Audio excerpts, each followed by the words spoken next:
Hello, welcome back to Tony Dock Station.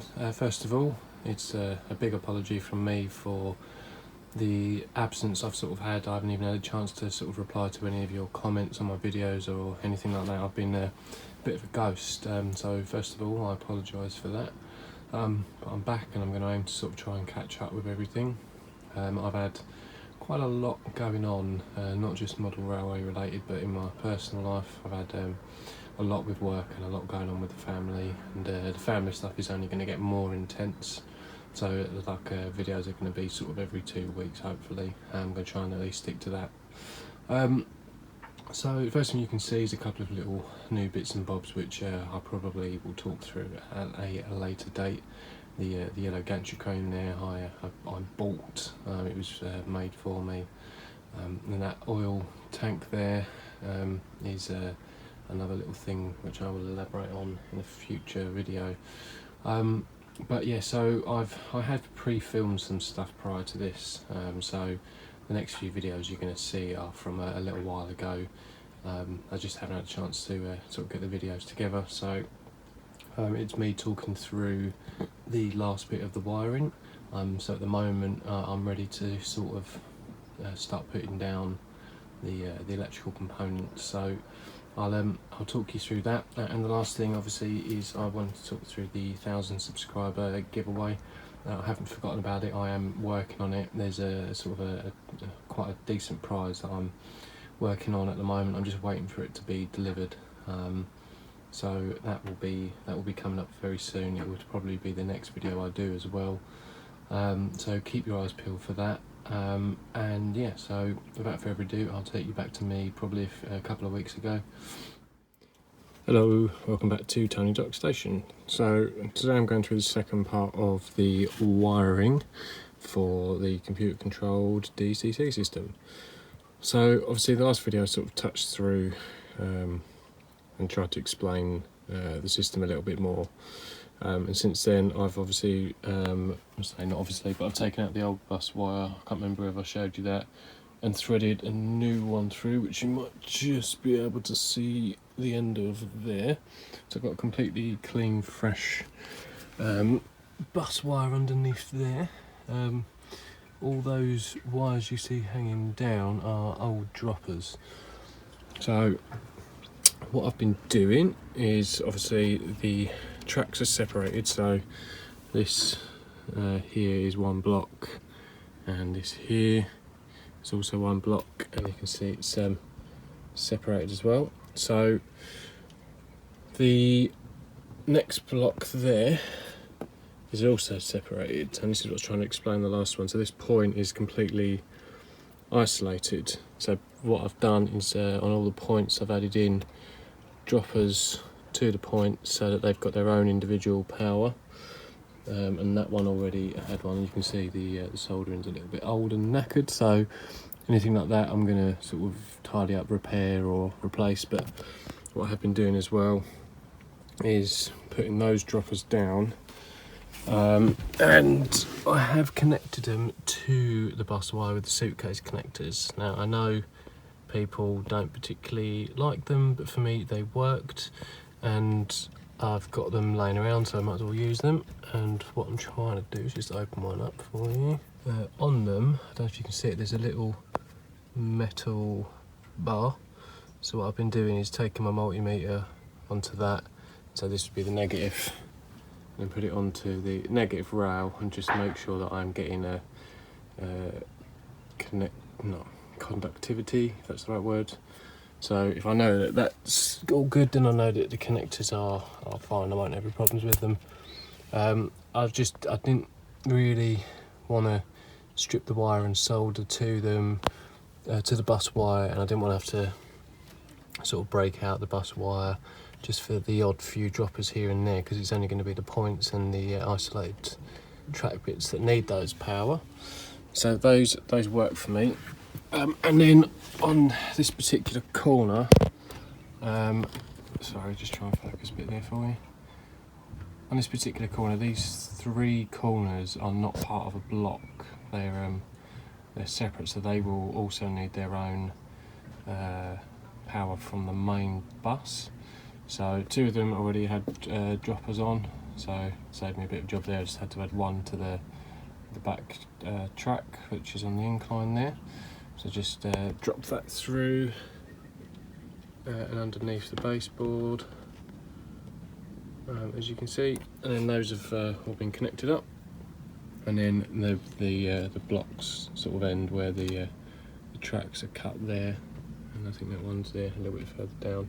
So it literally is just the curves, and then the next bit of track along is the start of a block, so that'll have its own individual power. And then again back here where they start as well.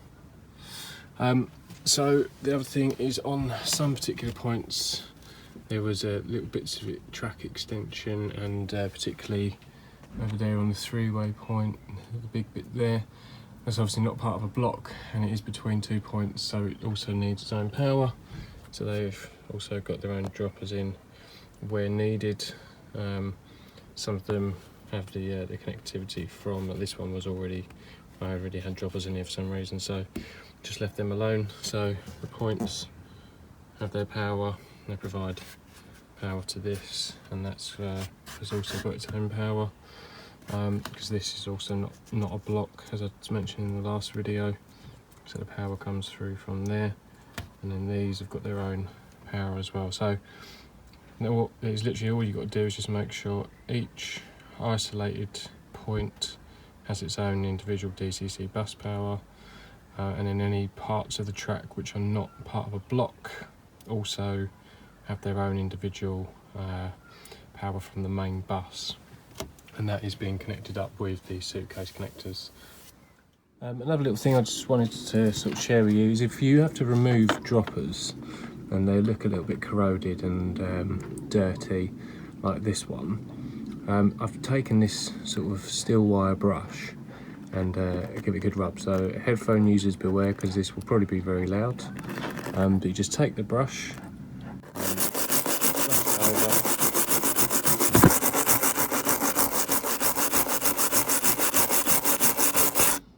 and it cleans it up, which sort of exposes the solder underneath, which means it'll be a lot easier to melt the solder to remove the dropper.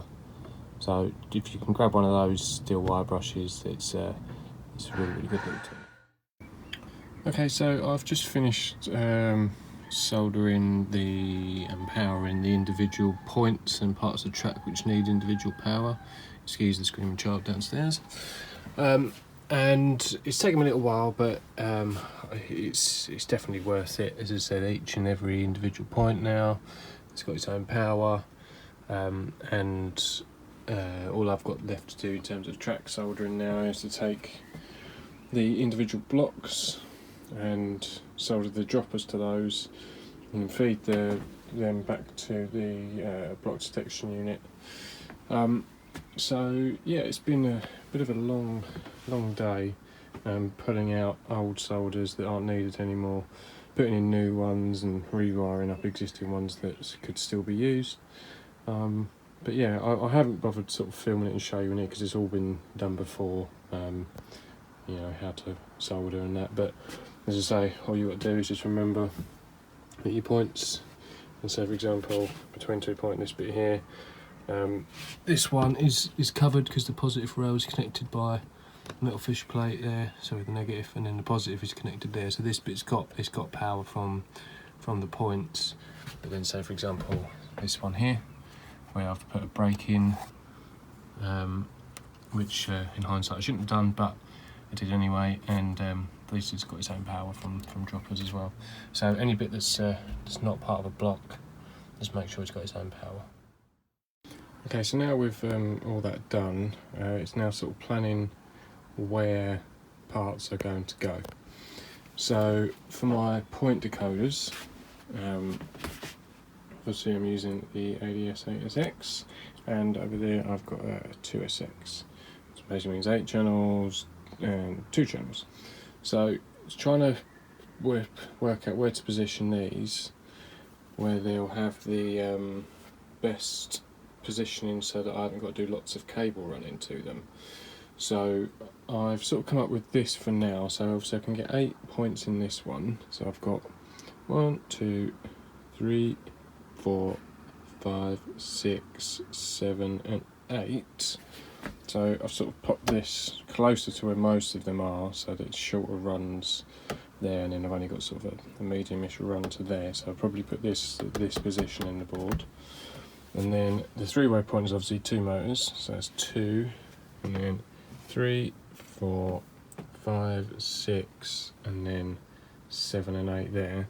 So I pop that in the middle. This is going to have the longest run because I've got to run 2 to there, and then 2 to there, and then only 4 at a short distance. And then I put 1 over here, which will power the 1, 2, 3, 4, and then the remaining 5, 6, 7 and 8, so the 3-way point. So again, sort of in the middle of most of those. And then I've got 2 points left there, which is powered by this. So that's sort of where I'm thinking of positioning those. So what I'll do is I'll just grab one of these out. So this is out of the box there, just the 2-channel one to begin with. It comes with a pre-foam pad stuck on the bottom, which is a lot. It's quite good actually, so that means when you drill it to the wood it's not going to get damaged, and obviously protects all the circuitry underneath. So the instructions are, they look a bit complicated, but they are relatively easy. So we've obviously got 2 points, top and bottom, and tells you which ones go out. So those 3 there are for the frog. So you run your DCC in here, either side, and then that actually goes out to the point motor, and then you have an option there even to then extend out again for LEDs. So if I wanted to keep the control panel, I could have just have literally LEDs for visual, but I don't want to because it's all going to be done by the computer. And then you can even then have manual switches put in as well. So in theory I could have kept the control panels, but I wanted to take it all out and get the wiring underneath minimal. So it is relatively straightforward, to be honest. So then you can even sort of data chain these apparently. If I go to number 2, so using more than one, then all you need is to data chain them together.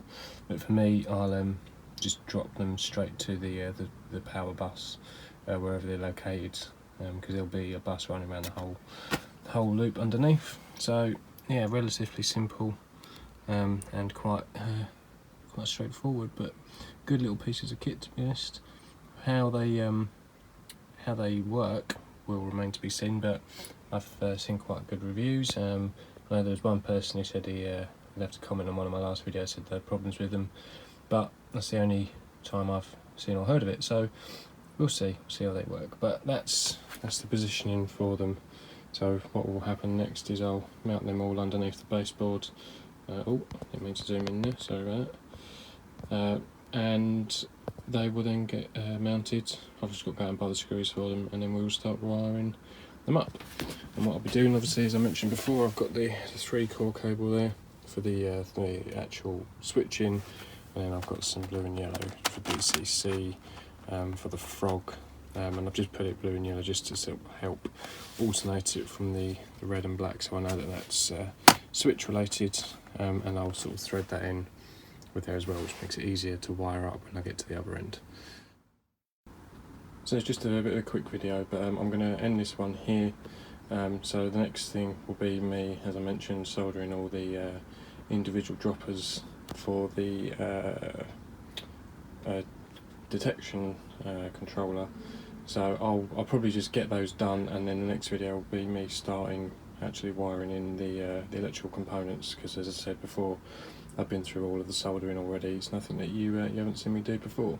So thanks for watching, and don't forget to stay subscribed for the upcoming giveaway, 1,000 subscriber giveaway. So thanks again for watching, and I will see you soon.